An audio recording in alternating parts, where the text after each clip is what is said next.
Hi guys, it's Miss B and I'm back with another video. This week we're going to talk about where our time goes, time management. Have you ever asked yourself, where does my time go? Have you ever said, I just don't have enough time to get anything done?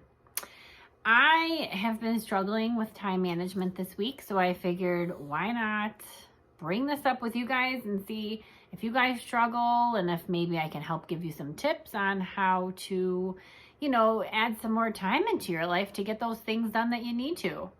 So let's get started.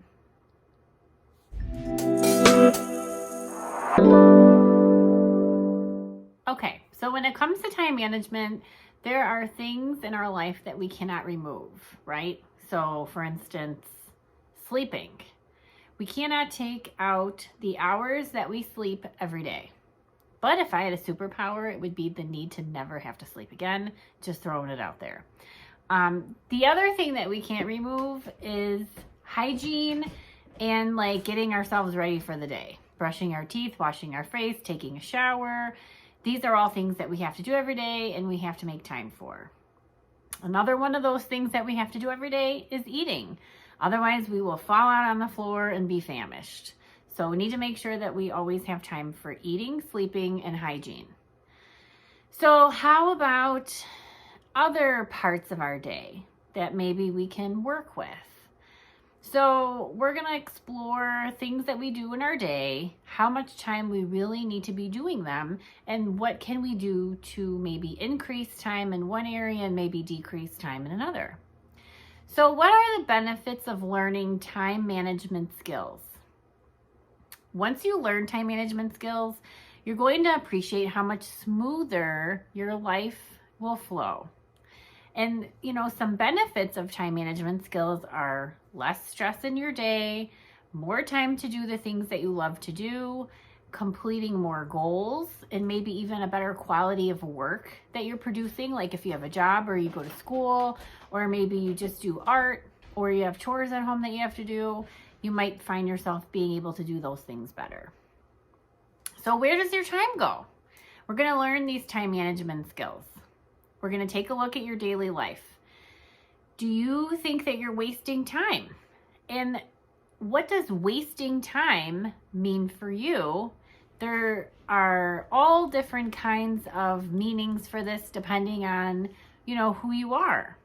But some common ways of wasting time that we see that go across the board are playing too many video games, working jobs that maybe, aren't supportive of your goals or achievements. Commuting is a huge time waster. Driving to and from school, driving to and from work, that's a huge time waster. Social media is a huge time waster. And binge watching TV shows, it's another huge time waster. And sometimes even overthinking things can be another huge time waster. If you feel like you don't have enough time, then you should start thinking about accepting that you could be wasting your time. It could be a challenge for many of us to admit that maybe we are, doing too much of one thing and not focusing more on things that we need to get done. It's huge. But we're going to get into, things that we can do to maybe add some more time into our life. No one's perfect. These things can help us realize if we really are wasting time, what can we do to change them? So the first one would be ask yourself if what you're doing at the present moment is benefiting you or doing something positive for you in any way. So does binge watching Netflix for 3 hours benefit your life in any way? Does exercising for an extra 30 minutes benefit your life in any way? So, asking yourself these questions, you can see if it's something that you should continue to be doing, or if maybe it's something that you need to refocus and maybe eliminate some time so that you'd be able to do other things. And on number 2, I would say, make a list every week of the things that you need to accomplish or that you want to accomplish. So like weekly goals, make a list. It'll help you remember what you need to get done during that week. And it will also help you to get those high priority things that you really need to get done. You can do those things first. Then once you finish your list, you'll have time to do things that you enjoy doing. So making a list would be number 2. Number 3, multitasking is a great way to get your goals accomplished if you can do it effectively. So let's say your goal is to read 1 book a month, but you always find yourself, not being able to sit down and actually physically hold that book in your hand and read it.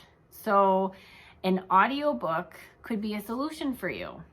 With an audiobook, you can listen to it while you're taking a shower, while you're cleaning, while you're commuting to work or school or wherever you have to go. You can even do it while you're folding laundry. You can get your tasks done and still get your book time in. So winning. Number 4 would be getting organized with some kind of a calendar. So it could be a digital calendar on your phone, iPad, computer, tablet, whatever. Or it could actually be like a real paper calendar, which is how I have to flow because this girl does not even understand digital calendars right now. I am an old-fashioned paper calendar kind of person. Whether you use digital or paper, doesn't matter. You can use it to track upcoming appointments or deadlines, and then you can actually see when these things have to be done. It will help you look at days where you might have more time to do things rather than days where you know you'll be short-timed because you have other obligations that you have to do. And you can remember all the important things that you need to do for the week by having that in something where you can actually look at it. And number 5, I would say take a break between tasks. It helps you stay focused. It helps keep you motivated to wanting to continue to complete your goals for the day and the week. It can also help you just kind of refresh and get ready for the next task that you want to accomplish. So let's just take a quick peek at like a sample day using time management skills. So we're going to kind of break it down into sections so that we can easily figure out how much time we have to work with different topics. So obviously number 1 is that sleep one where we know we need to sleep every day. So we can add 8 hours of sleep to a 24-hour day. So after we sleep, we wake up, we have 16 hours of a day left to get stuff done. So number 2, eating. So eating, let's say we spend an hour eating each day. We had 16 hours, we minus an hour for eating. Now we have 15 hours for the rest of our day to get stuff done.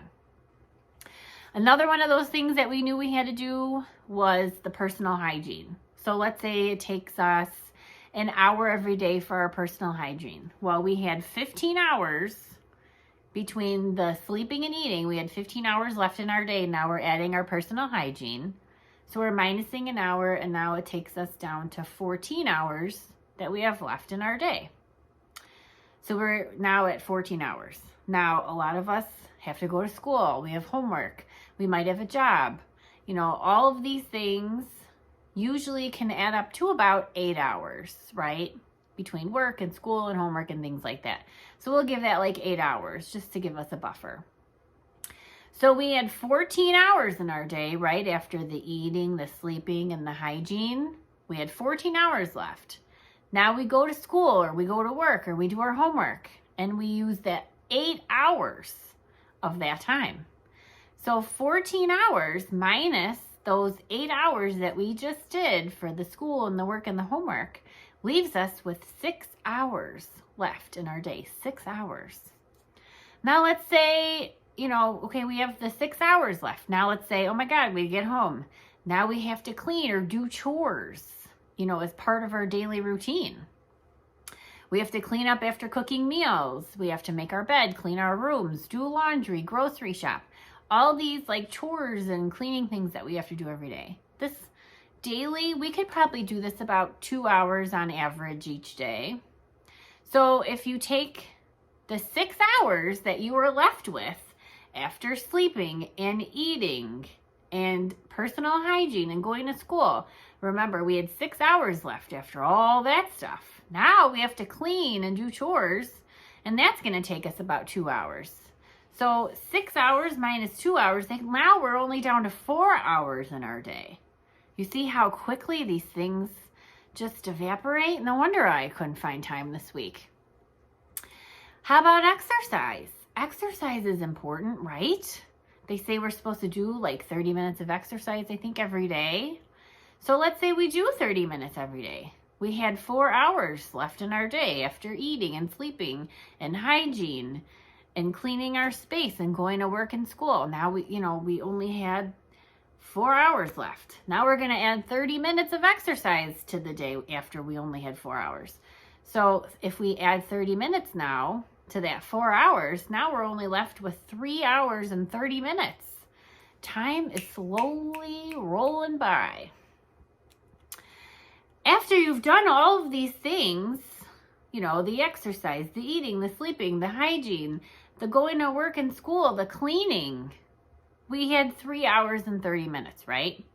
We're exhausted. It's like we just want to relax now. So how about we give ourselves 3 hours and 30 minutes of relaxing, right? Okay, so we have 3 hours and 30 minutes left in our day to unwind in any kind of way we want. We could watch a little TV. We could read a book or magazine. We could do some kind of art or craft project or knitting. Whatever we like to get us, just to relax, listening to music, whatever. Whatever we do, we have 3 hours and 30 minutes to relax. And then once we've done that, guess what? Our day's over. It's done. So now that our day is complete, you can kind of look back, obviously, and see like where all those hours went. And now we can kind of see, okay, where can we improve? What can we do? Can we make room in one category and maybe not so much in another? So let's kind of put all this together. So we've taken a look. We know where our time is going, and we know we have that 3 hour and 30 minute relax time, right? So maybe we can take part of that 3 hour and 30 minute task time to put it towards a goal. So maybe you want to take an hour out of that 3 hour and 30 minutes, and now you can maybe work towards a class at COD or a project that you're doing for school, or maybe you want to build like some kind of a model or do a puzzle, something that you're working towards, some kind of a goal that you're working towards. You can kind of manipulate that relax time and use it towards something that you really want to accomplish. So you realize now, after kind of looking at all of this, that you can actually have the time to do the things that you need to do if you just get yourself organized by getting a calendar, multitasking, less Netflix binging. There are so many tools that we can use to help us more efficiently use our time. And then the next time you want to meet a friend, maybe you haven't eaten yet, you could set up a lunch date. Now you're fitting in your eating time and some of your relaxing time all in one. And you still get to do something fun, so that's exciting, right? So those are my time management tips. I hope that it kind of helps you, breaking everything down and seeing that, you can still fit things in. You can still fit in your relaxing and your TV watching or music if you really want to, but then you'll still have time for those activities that you really need to do. So I hope that this helps you. I know it helped me. I can now better manage my time, to get me through the rest of the week. And hopefully I can start fresh next week. And I hope that you guys can too. So that's it for this week. I hope you enjoyed the video. If you have any questions, please feel free to reach out. Don't forget to like and subscribe, because I love when I see my list growing. I love when you guys are jumping on board in our community. And I hope you have a great week. And I hope it's very managed with time. Take care. Bye.